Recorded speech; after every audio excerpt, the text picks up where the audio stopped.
No, Norse paganism is not an open practice. Okay. I have recently unlocked 10-minute videos, so buckle up, bitches. We're going on a ride. So let's start with the most obvious. Okay, Norse paganism is not closed. Norse paganism has never been closed. It has been an open practice since its inception. Because you see, back in the Iron Age, when people were going a Viking, because you know Viking is a verb, not a noun. Okay, in the Iron Age, when people were going a Viking and they would conquer these lands and they would bring people back with them, the people they brought back with them and the lands in which they conquered and remained, the people who were already there, some of them adapted the Norse religiosity. They adapted to the Norse culture. Because you see, here's the thing about the Norse gods. If you want to pay tribute to them, they will accept it. You want to pray to them, they will listen and they will answer your prayers, but they demand one thing: that you never bend the knee, you get up and you prove yourself. Now, let's move on. The original creator to the video I stitched made some pretty big points about why Norse paganism is closed. Now, ultimately, the reason being given is people stole some things, so now we're closed. That's not how this works. So let's start with the biggest theft of them all. How Christianity stole Yule. Okay, well, Christianity also stole Candlemas from the Romans. Christianity also stole an entire deity from the Celts. You know, Saint Brigid, if you're familiar with Catholicism, that's actually the Celtic deity Brigid. You know, mother, blacksmith, poet, warrior, that lady, right? Yeah, Christianity stole a whole ass fucking deity, people.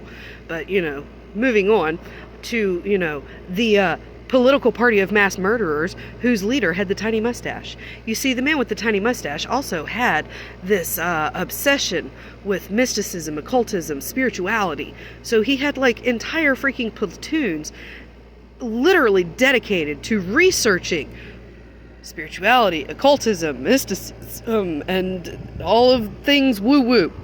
Okay? Because that's what he did. And you know, he was on this quest for more power. He was trying to take over the world, you know, Pinky and the Brain style, guys. But obviously it failed, okay? So yeah, he took some runes, okay? You know the Iron Arm Cross? That has ties to Celtic paganism. You know their main symbol, the one everybody knows? The little wonky thing? Yeah, they stole that from Hinduism. Yeah. So, you know, let's just, you know, forget about the fact, you know, theft does not a closed practice make, okay? Theft is not good.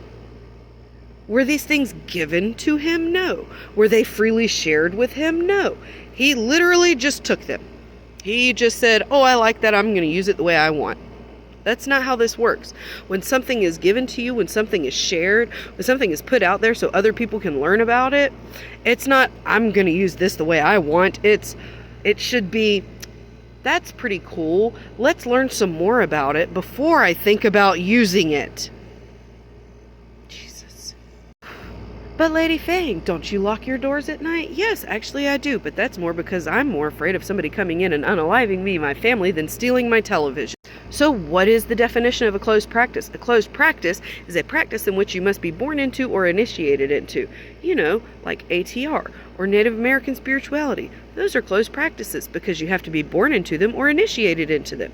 Now, ATRs you can be initiated into, albeit rare, but Native American, the only way you're going to get initiated into Native American practice is if you become a member of a tribe, which is not as easy as you would think. It's really not. It's really not. Like, you know, there's whole genealogy and heritage and shit you gotta go through. Some tribes even still use the whole blood quantum thing, but that's a completely different argument, and I'll let the natives handle that argument. I can't handle that argument.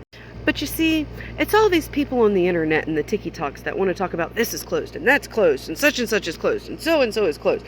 You know, I've even been told that my matron deity is closed because of Jewish witchcraft. Well, you know, I'm here to tell you guys that Lilith is not intrinsically a Jewish character. Yes, she is a Jewish character, but she's also a character from the Christian Apocrypha. She's also a character in the Goetia. She's also a character in, you know, Sumerian mythos, which predates Jewish, by the way. I mean, Sumeria, the oldest recorded civilization on the planet. She is not any singular part of this. She is one and all of her mythos. You cannot set, like, she's all of them. Okay? She is a being that pre-exists humanity. Okay? She's a primordial being. It's not how these things work. But I digress, okay? Let's get back into closed and not closed. Because ultimately, that's what this entire conversation is about, okay? Not mentioning the fact, at the beginning that I already mentioned about how Norse has never been closed, and by the way, never will be, okay? Because you see, whenever you close a practice that was always open, it tends to lead to knowledge being lost. Okay, and some practices that have historically been closed are no longer completely closed, but more initiatory so that the knowledge they have does not go away, so that it does not die with them. See, there is a reason that closed practices have something called inner court knowledge and outer court knowledge. Inner court knowledge is the stuff that they keep close to the vest. If you are not a part of that culture, a part of that practice, you do not know that knowledge. But then there's outer court knowledge, which is stuff that they willingly share with lots of other people. So an example of this, probably not a very accurate example, but an example just off the top of my head of outer court knowledge is knowing what a voodoo doll is used for. Inner court knowledge is knowing how to make said voodoo doll. I'm pretty sure ATR is not going to share with us the proper way to make that, because reasons, and Hollywood is chief among them. And see, you can scratch the surface of all these different religions and spiritual practices and witchcraft type things, and there's going to be stuff that anybody can find out on the surface, but then there's also going to be stuff that's kept close to the vest because it's either from a closed or initiatory practice, or it's a family practice. Bugs. There's things that I, in my personal practice, don't share with other people. There's things that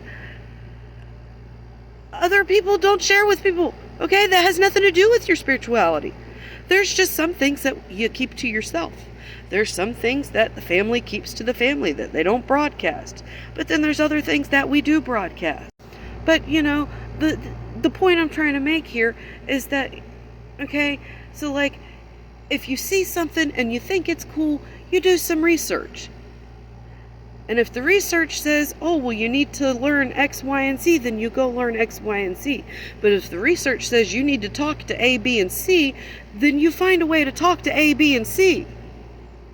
And X, Y, and Z means you can do it. A, B, and C means they'll decide if you can do it. Because, you can be shown and taught how to properly do something without being initiated into something.